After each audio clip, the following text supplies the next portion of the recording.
ආයිබෝවන් ලැබුවා වූ සිංහල අලුත් අවුරුද්ද ඔබ සැම දිනාටම සුබ අලුත් අවුරුද්දක් වේවා. මම අද ඔයගොල්ලන්ට වීඩියෝ එකකින් අරගෙන ආවේ කෑම හදන රෙසිපි එකක් නම් නෙවෙයි. මම අද සිංහල අලුත් අවුරුද්දට හැදපු උදේ චාරිත්‍ර කරලා අපි කිරිබත් මේසයක් හැදුවා. ඒකට හදපු කෑවිලි ටික, ඒ වගේම දවල් මගේ හිතවතුන් කීප දෙනෙකුට ආරාධනා කරා. ඒ දවල් කෑමට හදපු කෑම ඒවා පිළිබඳව තමයි මම අද ගෙනාවේ. ඒ වගේම මට උදේම හම්බුණ හොඳ ලස්සන මල් පොකුරක්. ඒ මල් පොකුර තමයි මම මේ ඔයගොල්ලන්ට පෙන්වන්නේ.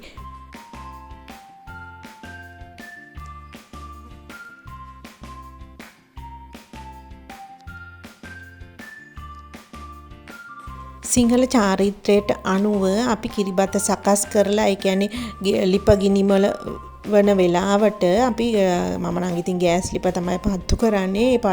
ඒකට කිරිබත හදලා ඉවරලා අපි කිරිබත් මේසය සකස් කරගත්තා. මේ තියෙන්නේ මම හදපු කෑම. ඒක තමයි ඔයගොල්ලන්ට මම මෙතන පෙන්නන්නේ.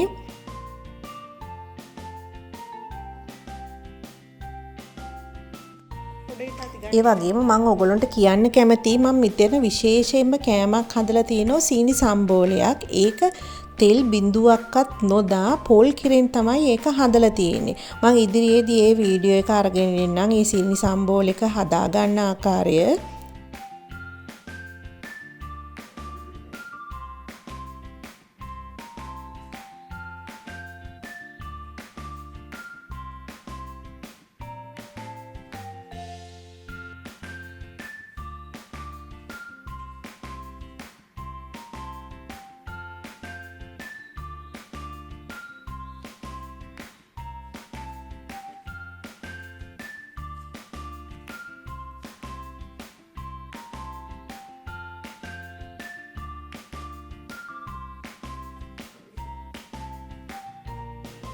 මේ සැරේ සිංහල චාරිත්‍ර අපිට තිබුණේ උදේ පාන්දර. ඉතින් පොඩි කළුවර ගතියක් තියෙනවා.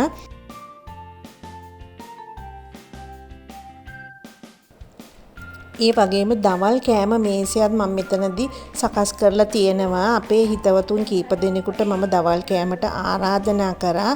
ඒ අය සඳහා තමයි මම මේ කෑම මේසය ලස්සනට ඔයගොල්ලන්ට සකස් කරලා පෙන්නලා තියෙන්නේ.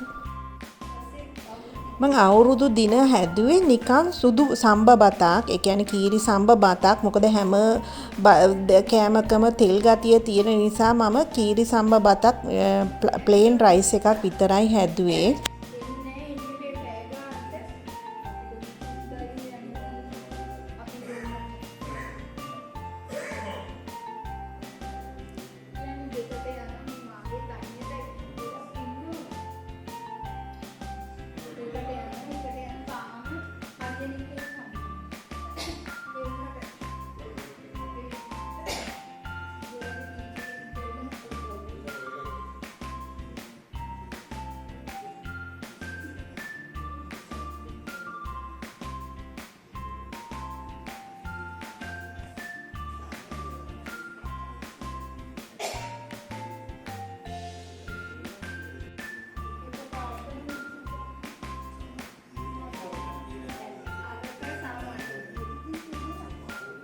ඇත්තටම කට්ටිය හැමෝම කිව්වා කෑම ටික හරිම රසයි කියලා. ඉතින් අපි මහන්සියලා හදන කෑම කෙනෙක් කාලා එක සතුටු වෙනවා නම් අපිටත් හරිම සතුටුයි.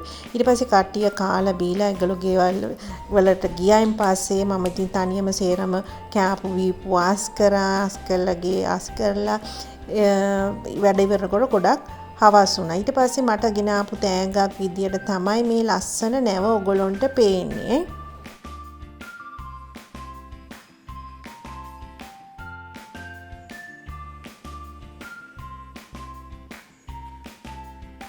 එහෙනම් අලුත් වීඩියෝ එකකින් නැවත හමු වෙමු. ඔබ සැමට සුබ දවසක්.